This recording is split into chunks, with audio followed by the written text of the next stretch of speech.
EE in Asia. For us to really appreciate the crucial role that EE is playing in this continent, let us consider that of the 10 most populated countries in the world, 6 are in this region. Number 1 is China, with 1.4 billion population, more than 4 times the population of the United States. Then secondly is India, also 4 times the population of the US, 1.2 billion. And then Indonesia, 254 million. Pakistan, 196 million. Bangladesh, 166 million. Japan, 127 million. And not too far behind, number 12, is the Philippines, from where I come from. Only last year, we reached the 100 million mark in population. It is also in this region that we find the 1040 window. That means the most number of unreached people groups, and where the religions, 28 Muslim countries, 2 Hindu countries, 8 Buddhist countries. And so this is the place, the region, that we ought to bring the gospel the most. Now, right now, we have 10 EE multiplying nations in Asia: Cambodia, Hong Kong, India, Indonesia, South Korea, Malaysia, Philippines, Singapore, Taiwan, and Vietnam. Each one of these nations have adopted another nation, growing nation, EE growing nation, so that they may be grown to become a multiplying nation as well. China and Macau for Hong Kong, then Nepal for India, East Timor, Japan, Bangladesh and Brunei, Pakistan for the Philippines, Thailand, Mongolia, and Myanmar. Now, these 10 multiplying nations are governed by national boards that are truly leading the ministries in these different nations, growing these nations even more, so that they are able to help the growing nations that they have adopted. India, this is the national board of EE Indonesia, and as you can see, for EE Indonesia, the chairman of the board is the president, John Sorensen. Malaysia, the board of EE Malaysia, and then the boards of the 5 other EE multiplying nations: Philippines, Singapore, South Korea, Taiwan, and Vietnam. And all of these nations have this leadership growing the nation even more, so that they are able to help the growing nations.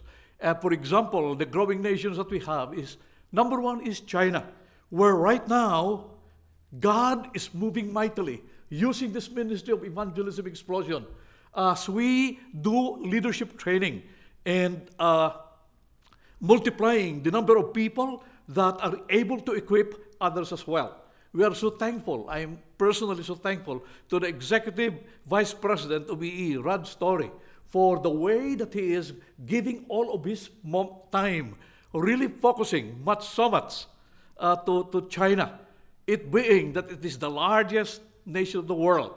But today, both for the upper ground churches and the house churches, so much is happening because of the ministry of EE in China.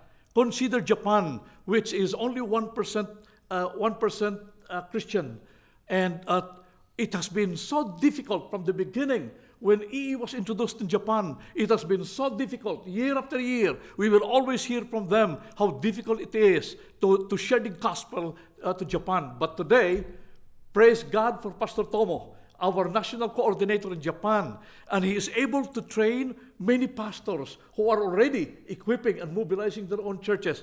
And lately, he has even had a lady medical doctor who has been brought to the Lord through EE, and so passionate, a known doctor in Japan, speaking also in many seminars,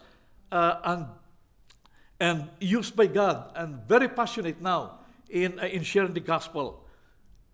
In Myanmar, a Buddhist nation, for many years in the past, EE has been there, but because of some problems, leadership, quarreling. But today, there is much unity, and the ministry of EE in Myanmar is being reignited. Also in East Timor. East Timor is 90% Catholic, and this used to be part of Indonesia. EE was only introduced the middle of last year, but today, so many churches are already involved because of what Indonesia is doing. And in fact, they are doing they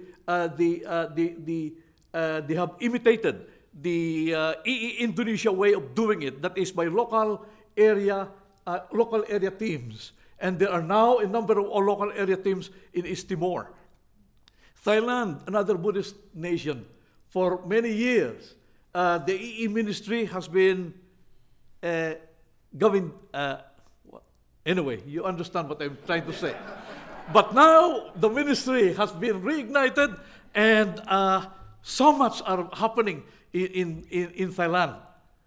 Now, as you know, these nations, cultures in Asia are so diverse. And God has just given us the idea of bringing some leaders from these different nations to come up with an EE Asia mobilizing team, which we call as the MOB. And the members, therefore, for short, and therefore these are the mobsters, composed of Indonesia, Korea, Philippines, and then added after 1 year is Malaysia and Singapore. And they come regularly, they meet regularly in order to discuss how they are able to help the multiplying nations and the growing nations to work together so that the ministry will grow in partnership. This was the meeting that they had last year in Manila. And as you can see, the meeting in Manila is more serious than in the other places. It has to be, because it's in Manila, it's in my place. This was the meeting early this year in Bangkok, Thailand, and then in the middle of this year in Kuala Lumpur. It is very important for us in Asia that this EE Asia mobilizing team are able to help the nations grow forward. Now, it is also this MOB, the mobilizing team that thinks and plans for national conventions. And the first national convention of EE Asia happened late last year, November 4 to November 7, and attended by leaders of all these EE multiplying nations for the first time, coming together, praying together, encouraging each other, and learning from each other of how to grow the ministry from nation to nation. And of course, the Congress of Nations is 2013, that was the second Congress of Nations, followed by the Conference of the Continent, Asia, and now this is the year for national conventions. And national conventions are happening in all nations. For example, in Manila, it will be in November. And now, there are some significant national events that have happened since some years, last year and some years back. Like, for example, the signing of the Memorandum of Understanding between EE Indonesia and many synods or denominations. What is this Memorandum of Understanding? Memorandum of Understanding that this denomination will be using evangelism explosion in mobilizing their churches. And as of today, there is about 37 of this Memorandum of Understanding that EE Indonesia have signed with these different denominations. And as a result thereof, other Asian nations are also beginning to do. For example, the Philippines, this coming November, there will be signing ceremonies between EE Philippines and some denomination in EE Philippines, because we feel that this is a good partnership, having good partnership with different denominations in reaching the world for Christ. And one way that EE International have done in order to maintain a high standard of the ministry is the so-called the giving of the awards of the D. James Kennedy Excellence of Ministry Awards. The last batch of ministry awards that was given to 6 churches, and all 6 churches are in Asia. 1 in Hong Kong, 1 in Manila, 2 in Taiwan, and 2 in Korea. And this year, there are some added churches that EE Asia will be recommending to the EE International Board for recognition as such. you can only have this award for number one, if a church is doing the ministry continuously for at least 10 years. That means hosting clinics. That means doing the local training in the church at least 2 semesters per year, continually. And also helping other churches being mobilized through EE. And another significant thing that has happened lately is the return of EE to Mongolia. You may know that Mongolia only opened up in 1990 from communism to democracy. And when it opened up, the West, South Korea, and other Christian nations went to Mongolia in order to reach the Mongolians for the Lord. In 2002, EE reached Mongolia.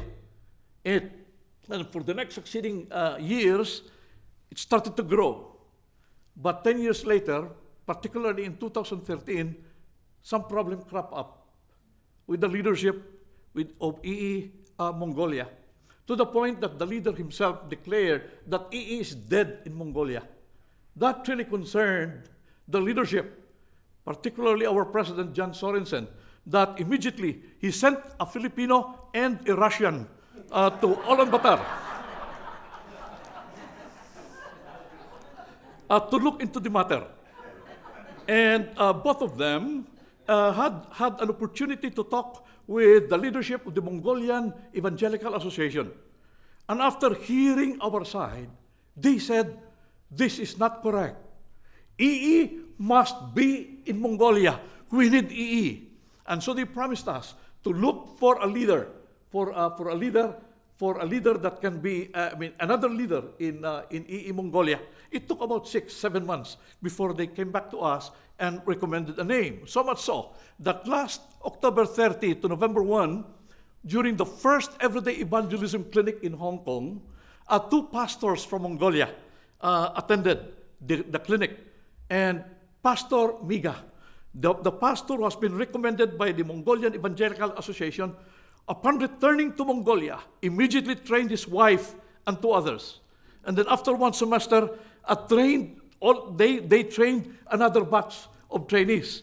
And he is so excited that he translated the material and printed the material. It's not EEV2, AA2. But in Mongolian language and with Mongolian pictures, and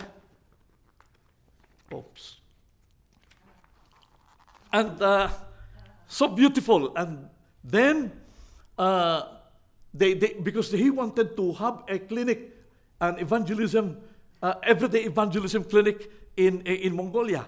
So 3 weeks ago, the Lion of Singapore, Lion Sugiharto, Lion of Singapore, and me were at the footsteps of Genghis Khan and met the newly organized members of the Mongolia Advisory Board that has been put together by Pastor Miga. Most of them have been trained in EE, passionate in the ministry. They love the Lord, and they are so eager to see the ministry in Mongolia really flourish and grow. And that same week, we did the first Everyday Evangelism Clinic in Mongolia. And the 30 people were shared the gospel. And 1 rejected, 4 already Christians, 10 did not make decision, but 15 prayed to receive the Lord. So 50%. We saw a 50% profession of faith. And of course, to show them a good model, we started by meeting with the EE Mongolia clinic staff the day before the clinic started, and ended with a real clinic evaluation. That is what we used to do, isn't it, Mr. President? And if you do that, it must always be with food, because EE is eating and eating. And the night before we left Ulaanbaatar, we were invited for a dinner at the house of the national coordinator, Pastor Miga. And it was during that evening, we shared that experiences during that clinic, the joy that we had because of what the Lord has done in Mongolia. And in fact, we had a celebration, praise the Lord. And it was a toast of the fresh Mongolian horse milk. My first time to taste it. But please pray for this man, Pastor Miga. The other day, I received an email from him. He said, after the clinic, the day after, he started calling up the clinicians, following them up. And as of the other day, 4 churches have already started implementing everyday evangelism in their churches. And 3 other churches will be starting tomorrow. 7 churches already implementing right after the clinic.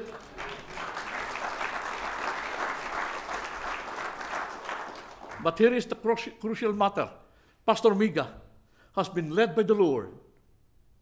Pastor Miga is the General Secretary of the YMCA in Mongolia.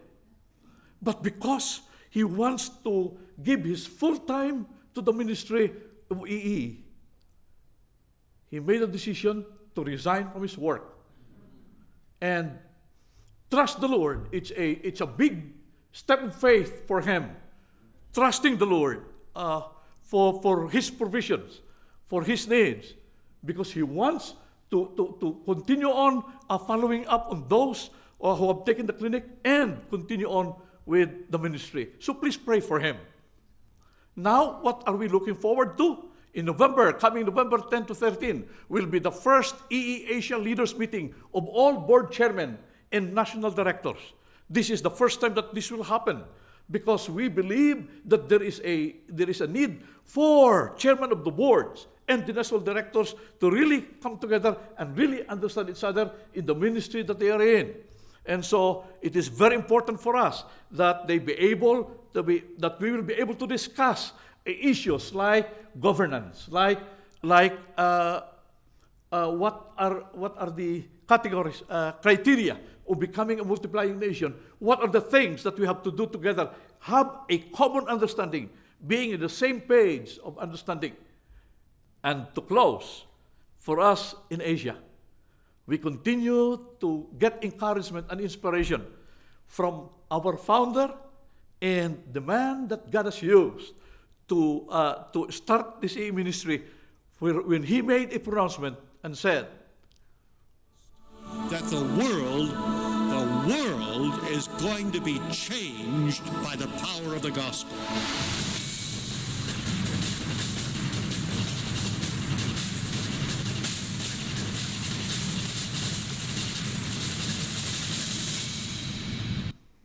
Thank you.